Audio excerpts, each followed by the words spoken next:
Remember the good old days when kids used to go outside for entertainment or playing something with their friends.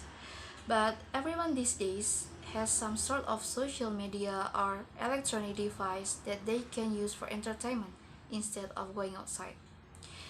Social media plays a huge role in taking up our time and attention. I won't talk about it more, but first let me introduce myself. My name is Cynthia. Now let's talk about what is the impacts of social media of the young generation and how to combat it to better your mental health and productivity. Social media is very destructive for our society, especially for the young population that use it most, which includes you and me. It is not a secret that social media has become an essential component of our daily lives because it allows us to connect with people that might be thousands of miles away, and it allows us to share images with each other, and it also allows us to keep our updates in social media. However, many studies have analyzed that social media is addictive and lessens our productivity, while also often causing social comparison and poor sleep quality. Many people who use social media become addicted and spending hour after hour on the platform instead of being productive, doing homework, or spending time with family or their friends in real lives.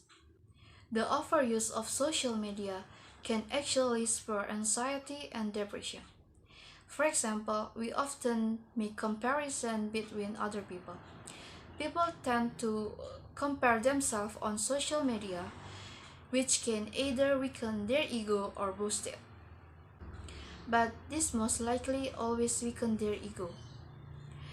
Another example that relates to teenager is sometimes they can see their friend hanging out without them, and it can spur negative thoughts and feelings about themselves. And this is a little example of the problem that can make people anxiety or depression because of social media.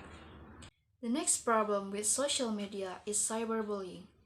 People who are getting bullied at school had at least the privilege of feeling safe at home.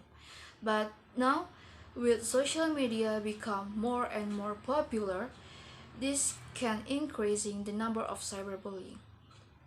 Over 59% of teens actually experience some of the or forms of cyberbullying, which is very sad because cyberbullying has a correlation with self-esteem, depression, or even suicide. It is not a secret that all of us have seen some of hate speech on social media. When I go online, I see hate speech everywhere. Even though that it's not my business, I feel sad to read it. And I don't know how the person who get the hate speech feels. We can see a lot of hate speech on social media like Facebook, Instagram, Twitter, YouTube, basically every single platform. There is always hate comment, there is always racist comment, and I define hate speech as anything that's threatening or mean to hurt somebody else or attacking any part of someone, whether it's like what they look like, their beliefs, their race, their nations, and so on. Many social media have a huge amount of hate speech. It's such an open platform for people to just type down what they think and send it off without thinking what the impact for others. Researchers from the nonprofit Common Sense Media found that adolescents aged 12 to 18 spend 9 hours a day on average on social media alone. We can say that within a week, the average teenager spent 63 hours or a little over 2.5 days consumed on their device with social media. These are some problems with social media, and now I will tell you some solution how to combat it. Firstly, we need to express to adolescents and young adults the damaging of social media. We can limit ourselves or set a timer of the usage of social media. Next is hobbies. Starting a new one. You can start playing a new instrument, photography, or just playing sport or hanging out with your friends and doing some physical activity. This can help us to make life more positive and more meaningful. Compared to people who use Instagram, Snapchat, Twitter, TikToks, or YouTube, tend to be sitting down and not really doing anything. The more time that we spend on social media, the more introvert we become. So it's better to get up and go out to socialize face to face with other people than just stay at home, talk with other people through a screen. The next solution is change your daily activities related to your device and your social media. Many teenagers always check their social media first in the morning when they wake up. And also the last thing they do before go to sleep is check their social media like Instagram, Facebook, Twitter and so on. That is become of our routine and we don't really realizing it.